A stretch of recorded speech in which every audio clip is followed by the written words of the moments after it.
Hi everyone, welcome to real talks with Sneha. यहाँ पे ये एक प्लेटफॉर्म है जहाँ पे मैं बहुत ही ऑनेस्टली किसी भी चीज़ के बारे में डिस्कस करती हूँ विदाउट थिंकिंग मोर, जो भी मेरे मन में होता है।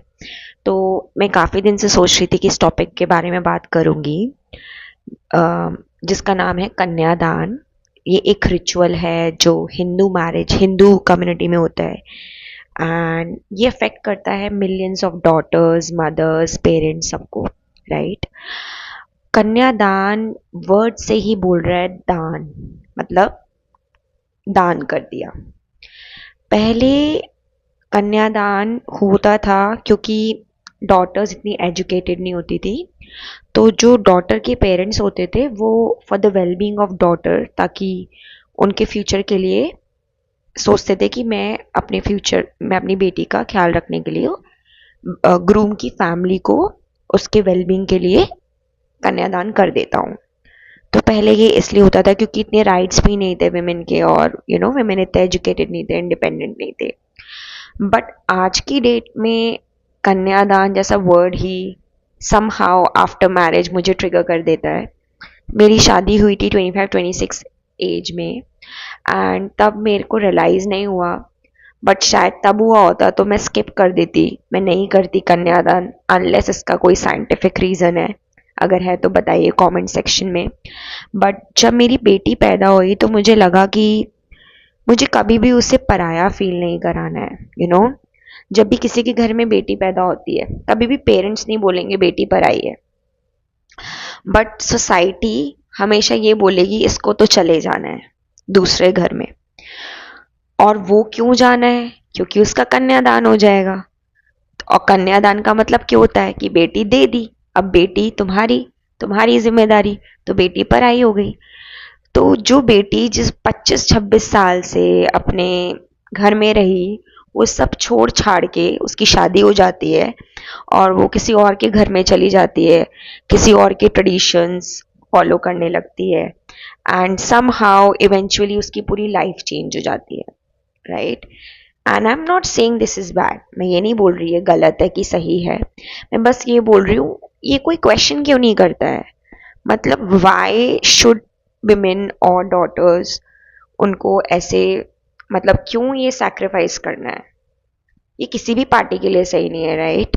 जैसे कि शादी should be on equal grounds. जब शादी होती है तो मतलब दोनों फैमिलीज आए मिलके ब्लेसिंग्स दें, दैट्स इट। दोनों फैमिलीज मर्ज हो रही हैं और कंप्लीट कर रही हैं एक दूसरे को। सब ये बोलते हैं कि जब बेटी पैदा होती है, तो मुझे भी आज भी सब लोग मुझे ये बोलते हैं नेक्स्ट टाइम तो बेटा होगा ही होगा। कुछ लोग बोलते हैं, did they ever ask me कि मुझे बेटा चाहिए? नो, आई थिंक मैं बहुत खुश हूँ, मेरी बेटी है, I am the most happiest person. But कहीं ना कहीं वो चाहते हैं कि मेरी फैमिली इनकम्प्लीट है क्योंकि मेरे बेटा नहीं है, राइट। आप, जब आपकी बेटी है तो आप उसे पराया कर रहे हो, और चाहिए आपको बेटा, तो ये रिचुअल भी आपने बनाया कन्यादान का। अगर आप अपनी बेटी नहीं पराई करो तो फिर बेटा बेटी में अंतर क्या रह गया? तो आप हटा दो ना वो पराया वाला रिचुअल। तो फिर कोई क्यों बेटा मांगेगा जब बेटी भी उतना ही अपने माँ बाप के पास रहेगी, उतना ही करेगी, सब कुछ सेम रहेगा। तो जो बेटी को लोग मार देते हैं, बेटी के साथ अत्याचार होता है, जब बेटी पैदा होती है तो दुख मनाया जाता है, वो नहीं मनाया जाएगा ना, क्योंकि हम कन्यादान ही हटा देंगे। और एक और बात आती है ट्रेडिशंस की, कल्चर की, रिचुअल्स की।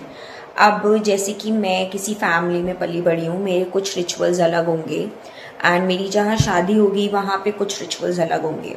आई नो ये बहुत कंट्रोवर्शियल टॉपिक है, एंड फिर भी मुझे बात करनी है क्योंकि कोई भी इस बारे में खुल के बात नहीं करता।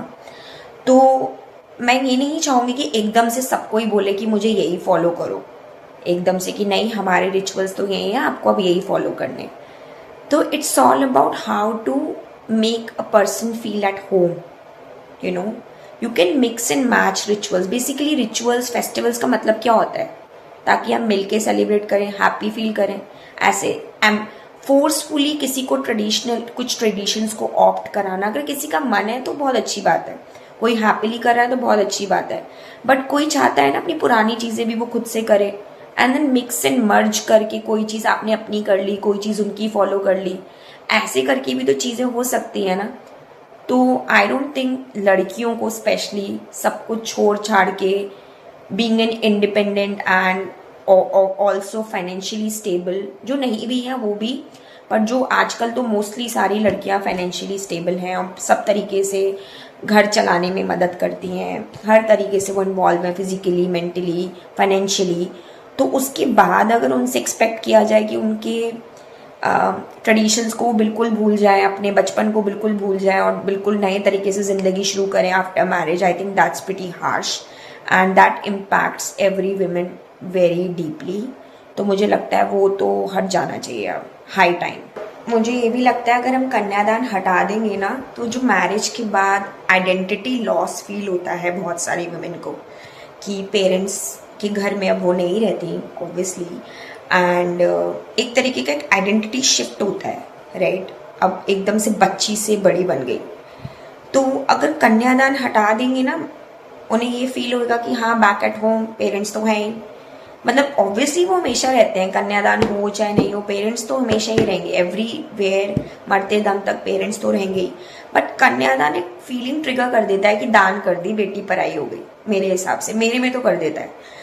तो वो चीज़ मुझे हटानी है। मैं कभी भी ये सिया को फील नहीं कराना चाहूँगी कि क्योंकि उसकी शादी हुई है तो उसका आइडेंटिटी लॉस हुआ है, वो आइडेंटिटी ही चेंज हो गई, अब वो डॉटर कम है वाइफ ज़्यादा है, कि वाइफ कम है डॉटर ज़्यादा है, या फिर एक पर्सन कम है, उसको अब सब कुछ स्टार्टिंग से शुरू करना है।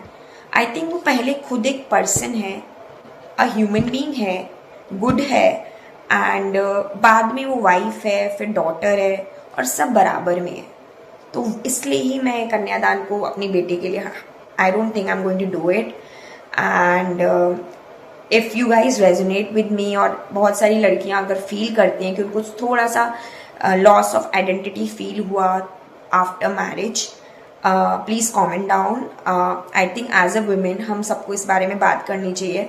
अगर हम सब जगह कंट्रीब्यूट कर रहे हैं और अगर कोई चीज़ हमें थोड़ा सा अनकंफर्टेबल फील कराती है, तो हमें क्यों अनकंफर्टेबल फील करना है?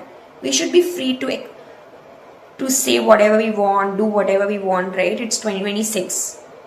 तो मुझे बस यही बोलना था, and I hope you like this video, and if you liked it and resonated with what my thoughts, please comment down। and अगर साइंटिफिकली कोई किसी को रीज़न पता है कि हाँ नहीं कन्यादान इसलिए होता था, मैं तो मॉडर्ननेस झाड़ रही हूँ, तो प्लीज़ मुझे बताइए। अदरवाइज या that's all for today's video. Thank you so much for watching. Take care guys, bye.